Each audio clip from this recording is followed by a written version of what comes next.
Christmas Carol is surely Charles Dickens' best known work, and indeed it must be one of the best loved stories in the history of the English language.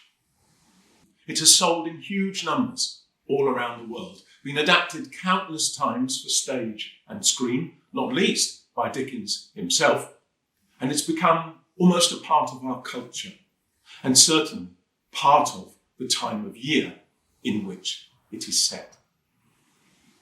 Now, Charles Dickens was a complete one-off. There was never a writer like him before. There will probably never be a writer like him again. But he was also very much a man of his time, a man open to social, political, and creative influences of the 19th century. Never was an artist so engaged with the world around him. So what are the factors that combined in his head in the 1840s to allow him to produce such an exquisitely crafted work of art? I think the first thing we have to acknowledge is that the timing was perfect. Dickens had that knack that so many famous people seem to have done, of being born at just the right moment. He wouldn't have been the superstar he was had he not happened to have been living at a time of increased working class literacy. And the technological advances in printing and transport helped to bring his work to an ever-increasing public. Christmas, too, at this time, was changing. The reasons why are complex, but they're rooted in the phenomenon known as the Industrial Revolution, the massive social changes that took place in Britain from about the early 18th century onwards. Huge sections of the population were moving. They were moving because they were chasing work and money, which was increasingly centred in the towns, which themselves were growing at a huge rate. New factories, new shops, new kinds of jobs. London, Manchester, all around the UK. One of the things that was happening is that these new communities in these urban areas were finding themselves cut off from their native social context, from the traditional rural backgrounds that had previously been shared amongst large numbers of people in the regions throughout the UK.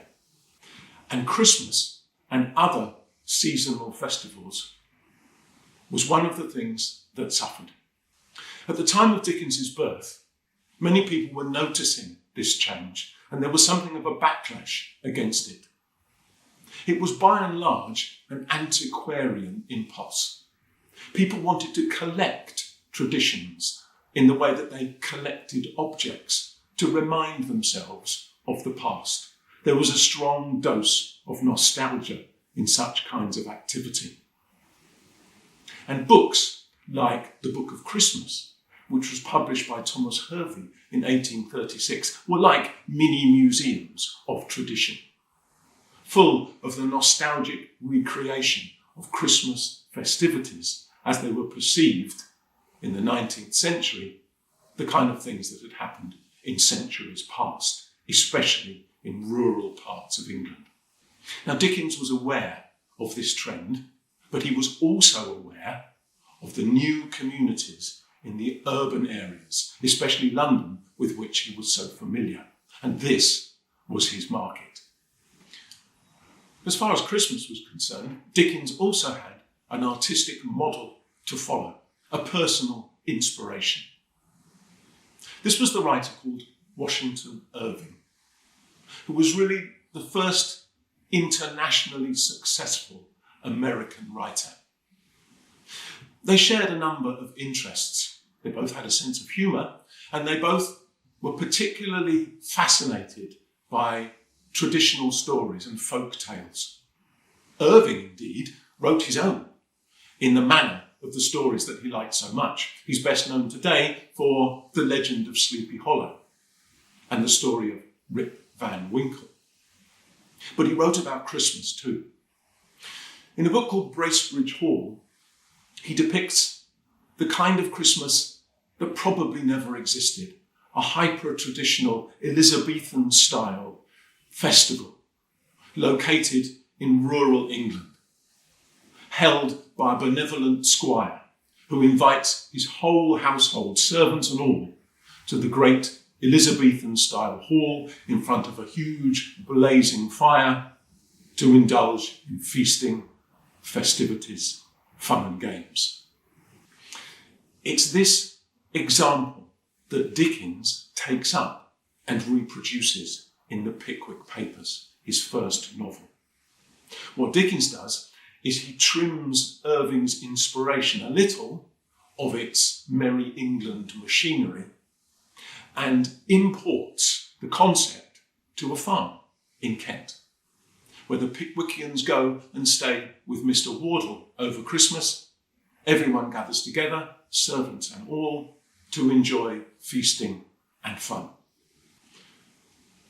It is also interesting that this is the time when Dickens introduces his third important factor in the celebration of the ideal Christmas, and that is storytelling. The Pickwick Papers is a book which is interspersed with episodes of storytelling, tales within the novel. And one of them takes place at this Kentish Christmas. It's often known as the story of the goblins who stole a sexton, and it's told by Mr. Wardle to the assembled company. But here, Dickens is able to rehearse many of the themes which are to come up in A Christmas Carol a number of years later. This story is about a man called Gabriel Grubb, who is a thorough misery, very much, of course, a Scrooge-type figure. It's Christmas time. Gabriel Grubb is a sexton, a grave digger, and feeling rather irritated by the sounds of jollity that he can hear from children as they run between each other's houses on Christmas Eve night, he decides to cheer himself up by heading for the graveyard and finishing off a few graves. He takes with him his tools and a brandy bottle to keep him warm. Having a rest on a tombstone, he is surprised by a goblin, and soon many others. These supernatural fairy tale figures spirit him away to the Goblin Kingdom to meet the Goblin King. And here he is shown the error of his ways. He is forced to watch visions in which he sees ordinary people all around England struggling to overcome setbacks and bereavements and renew themselves at Christmas time in marked contrast to his own behaviour. And then they kick him a lot. So when he wakes up in the morning with a hangover and very sore indeed, he discovers he is reformed, even we might say redeemed, by the actions of the goblins, and becomes a changed man. It's not hard to see in this tale of supernatural redemption how Dickens is practicing for A Christmas Carol. The final thing, the key factor that leads to Dickens's burst of creativity in October 1843 is political. In 1842, a report was published by a parliamentary commission that looked into the employment of children in the mines and collieries of England. This was a considerable piece of work. There were years of research in it, as the commissioners travelled around the country, interviewing mine owners, the people who worked in the mines, and indeed the children themselves, who spent most of their lives underground, opening trapdoors, pushing carts full of coal. Some of the testimony, even today, is truly difficult to hear. This is Jane Richards, who was 13 years old. Been 18 months cleaning the tram roads on the coal hill. Was underground before for 6 years, keeping an air door. Never got hurt very much. Often fell asleep as all the little ones do when their lamps go out. And this is Sarah Gooder, who's aged 8. I'm a trapper in the Gorber pit. I have to trap without a light, and I'm scared. I go at 4 and sometimes 3:30 in the morning, and I come out at 5:30. I never go to sleep. Sometimes I sing when I've light, but not in the dark. I dare not sing then. I don't like being in the pit. I am very sleepy when I go sometimes in the morning. Dickens was profoundly affected by reading this parliamentary report. He wrote at the time that he was perfectly stricken down with its impact. At first, he wanted to write an article, a piece of political journalism, to strike what he called a hammer blow on behalf of the poor and these children working in the mines in Britain. But because he was busy, rather than putting pen to paper straight away, he allowed his ideas to settle. And the following year, when he came to think about it again, he realised that he could strike a much heavier blow if he put his political thinking into a story. And this is why, at the heart of A Christmas Carol, we discover the terrible secret hidden by the ghost of Christmas Present. Christmas hides the children ignorance and want. This is what lies behind our Christmas, the Christmas that we share. Starvation, lack of education, afflicting communities all around England. So fired up by this passion for change, Dickens put pen to paper in October 1843.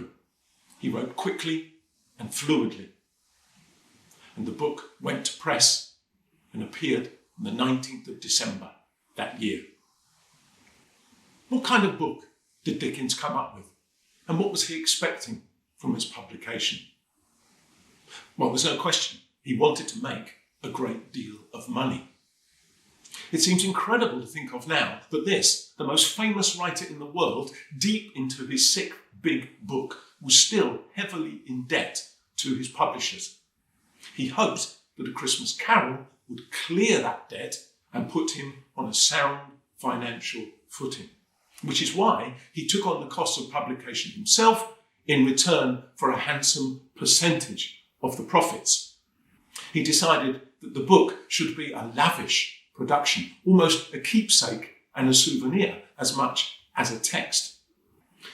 It was bound in red covers with embossed gold lettering and gilt-edged pages. It was illustrated with 8 woodcuts, 4 of them hand-coloured. It sold for the relatively high price of 5 shillings, which is probably something like £20 in today's money. But although it all sold out immediately, even before Christmas Day, the profits remained rather marginal because it had cost so much to produce in the first place. And then in the new year, disaster struck. The book was pirated. It was copied by an unscrupulous publishing company who sold it at a much lower price. Dickens, of course, took the publishers to court, but they immediately declared bankruptcy, and Dickens was landed with the costs, which amounted to more than £700. So financially, initially at least, A Christmas Carol was a disaster. But sales remained strong. In fact, this little book went through 11 editions in its first year, all of them selling out very rapidly. And of course, it has continued to sell strongly all around the world ever since. In the book itself, we can see how these factors combined to produce the novel we still have today. The supernatural machinery is there. It's like a fairy tale. It has ghosts in it. And the ghosts bring about individual change in the way that the goblins had changed Gabriel Grubb. The new development, the extra special edition that Dickens makes in A Christmas Carol is the value of memory. Scrooge is changed by looking at himself. He is shown by the ghosts his younger, better self at a time when he is working as an apprentice in the city. He is shown the impact of his behaviour on others during his life and even after his life. And he is invited to consider the worth of his own life, his own experiences, and how they might lead him to be a better person. It is a process of regeneration, even redemption, prompted by the supernatural machinery of the ghosts. Although, of course, the action of the book takes place at the time of a Christian festival, and Dickens himself was a church-going Christian, he handles the religious themes of the book with a very light touch. And this has helped to make the book of universal appeal and still relevant today in the 21st century. It is what Dickens came to call his carol philosophy, emphasising the link between the inner person, consoled and renewed by the power of memory, and that community of which the person is a part. Those men, women and children, our fellow travellers who we affect with our behaviour.